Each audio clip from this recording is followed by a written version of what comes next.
ജോണിച്ചായൻ. അമ്മച്ചി അമ്മച്ചി, ജോണിച്ചായൻ വരുന്നു. മിനിമോള് നാത്തോടെ വരുന്നുണ്ട്.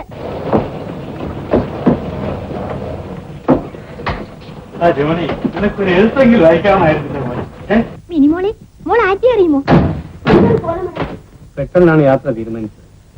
എന്റെ മോളെ ഇങ്ങോട്ട് കാട്ടടി. പൊന്നുമോള് വല്യമ്മച്ചി അറിയോ? ഇങ്ങതാ, ഞാൻ എന്റെ മോക്ക് ഒരു ഉമ്മ കൊടുക്കട്ടെ. നിങ്ങൾ ചുമ്മാ ഇരി, അവള് വരില്ല. വരില്ലേ? കാണണം. വാ മോളെ, വല്യപ്പച്ചന്റെ അടുത്ത്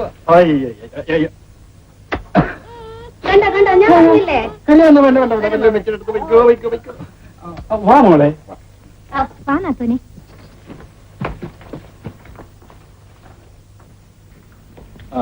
ആ പെട്ടിയെല്ലാം മുറിയിൽ വെച്ചേക്ക് കേട്ടോ. നാത്തൂനോട് ഞാൻ മിണ്ടരുതെന്ന് വിചാരിച്ചിരുന്നതാ. അതെന്താ കുക്കു, എത്ര എഴുത്താ ഞാൻ അയച്ചത്? ഒരു മറുപടി അയച്ചോ? മിനിമോളുടെ ഫോട്ടോ എങ്കിലും അയക്കണമെന്ന് എഴുതി. അയച്ചോ? ആ, എനിക്ക് ഒരുപാട് പറയാനുണ്ട്. പിന്നെയാകട്ടെ, സാരിയൊക്കെ മാറ്റി വെച്ചു വാ മോളെ.